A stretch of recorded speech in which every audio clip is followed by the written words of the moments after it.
"You are making," she said quite pleasantly, "a very thorough case for a marriage you clearly do not want." The Duke of Hartwell had never been spoken to quite like that in his life. He came back the next day, and the day after. And that is how James Alderton, the most efficient man in 3 counties, became completely undone by a clergyman's daughter in Derbyshire. Hello, and welcome to The Lingering Heart. I have been so delighted by this story about a man who is excellent at everything except knowing what he actually wants, and the woman who tells him the truth about it, and the 3 weeks of Derbyshire autumn that changed both of them completely. It is a Regency romance about duty and desire, and what happens when the most practical man in England meets the one person who refuses to pretend practicality is enough. Before we begin, if you're new to The Lingering Heart, welcome. I share romance stories here every week, stories that stay with you, that remind you why love matters. If that sounds like something you'd enjoy, please subscribe so you never miss a tale. And if you're already part of our community, thank you so much for being here. The year is 1815, and the Duke of Hartwell has come to Derbyshire to make a sensible match with a suitable heiress. He has a plan. He has always had a plan. What he does not have, what he has never entirely accounted for, is Eleanor Voss. Now, let's begin. The Duke of Hartwell was not a romantic. He had decided this at 22, standing in his father's study with a ledger in one hand and a letter of condolence in the other, looking at the extent of what he had inherited. There were assets, there were debts, there was a crumbling eastern wing and a village dependent on the estate, and 3 younger sisters who would need dowries. He had made a list. He had worked through the list. He was, 9 years later, nearly through it. The last item, the sensible marriage, had only required finding a sufficiently suitable candidate. Miss Pemberton of Thornfield Park had been recommended to him by his solicitor, which he found both efficient and slightly absurd, but efficiency was the point. He arrived in Derbyshire on a Tuesday. He called on Miss Pemberton on Wednesday. She was pleasant, well-mannered, and clearly understood the nature of the transaction being proposed, which he appreciated.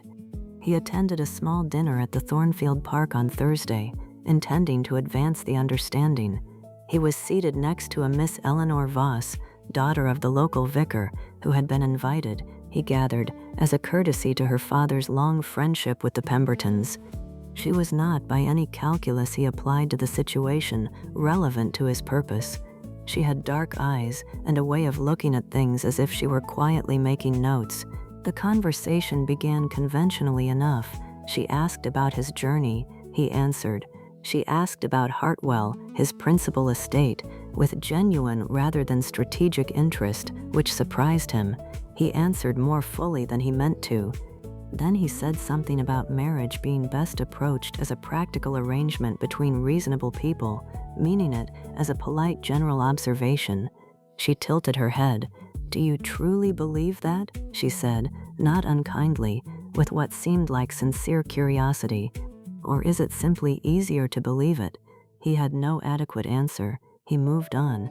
He did not stop thinking about it. The conversation began conventionally enough. She asked about his journey. He answered. She asked about Hartwell, his principal estate, with genuine rather than strategic interest, which surprised him. He answered more fully than he meant to. Then he said something about marriage being best approached as a practical arrangement between reasonable people, meaning it as a polite general observation. She tilted her head. "Do you truly believe that?" she said, not unkindly, with what seemed like sincere curiosity. "Or is it simply easier to believe it?"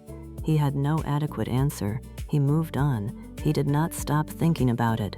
On the 5th day he walked the church path with her after Sunday service, her father ahead of them, the autumn light coming through the beeches in long slanted columns, and she told him about the book she had been reading and the argument she had with it. He had not had a conversation like this in years. He realized with some discomfort, possibly never had a conversation exactly like this. Miss Pemberton was pleasant and sensible. She would make exactly the kind of wife he had planned for. He had begun, in the last 5 days, to notice the difference between what he had planned for and what he had not known to plan for. The difference was uncomfortable in the way that true things often are. "You are in Derbyshire to court Miss Pemberton," Eleanor said on the 8th day, not accusatorially, as a simple established fact. They were in the Thornfield Park drawing room, a social call, perfectly appropriate, nothing unusual, and she said it the way she said things that needed to be said. "I am," he said. "Are you making progress?" she said. He looked at her steadily. "Less than I expected," he said, which was true in more ways than she could have known he meant it. She looked back at him with those dark, composed eyes and said nothing, which he had come to understand was her way of leaving space for things that needed more room. If this story is moving you the way it moved me, a quick like helps others find it too. Now, back to Eleanor and James. He went back to Hartwell for 4 days. He told himself it was necessary. He cleared correspondence, met with his steward, inspected the Eastern Wing progress, attended to everything a responsible Duke of Hartwell should attend to. On the 3rd day, he found himself reading a volume she had mentioned, the one she'd argued with, and discovering that he agreed with her argument and not the book. He wrote a letter and did not send it. He wrote another and did not send that either. He returned to Derbyshire on the 5th day. He told himself it was to resume his suit with Miss Pemberton. He did not entirely believe himself. "I think," Eleanor said on a gray October afternoon in the vicarage garden, "that you are a man who has been so careful for so long that you've mistaken caution for character." She said it without cruelty. She was pulling dead growth from a rosebush. She did not look up. He stood very still. "That is," he said finally, "the most accurate thing anyone has said to me in 9 years. She looked up then. The directness in her face had shifted into something he hadn't seen there before, something that was careful and hoping at the same time. He felt, for the first time in 9 years, the dangerous possibility that efficiency was not the highest available ambition. Miss Pemberton accepted an offer of marriage from a baronet the following week. James learned of it at breakfast and sat with his coffee and felt, to his considerable surprise, nothing except relief. He called at the vicarage that same afternoon. Eleanor's father was not at home. She received him in the parlor with a proper third-party companion present, which was correct, and which he found, today, almost unbearably inconvenient. He sat across from her and said the things one says in a social call, and all of them were wrong. None of them were what he had come to say. She watched him with her dark eyes and said the right social things back, and somewhere in the middle of it, he stopped pretending. "Miss Voss," he said. He set down his teacup. He looked at her directly. She looked back. "I have come," he said, "to say something I have no particular right to say, and which you are entirely free to refuse, and which I should perhaps have said 3 weeks ago when I first understood it." Her companion had gone very still in the corner. He could not bring himself to care about the convention of it. "I did not come back to Derbyshire for Miss Pemberton," he said. "I came back because you tell me true things, and I have been living without them for 9 years. Because you are the most interesting person I have met in longer than I can account for. Because," he stopped. He had planned to be more eloquent. "Because I would very much like to know you for the rest of my life," he said, "if you are willing." Eleanor looked at him for a long moment. The companion in the corner was looking at the window with dedicated concentration. "You are," Eleanor said quietly, "making a very impractical case." "Yes," he said, "I am aware." "I find," she said, "that I do not object to that." He had spent 9 years being efficient. He had never felt anything quite like the particular lightness of stopping. They were married in December in the stone church at Ashbourne, with her father performing the service and his 3 sisters taking up most of the front pews. It was not, by any strategic measure, the most advantageous match the Duke of Hartwell could have made.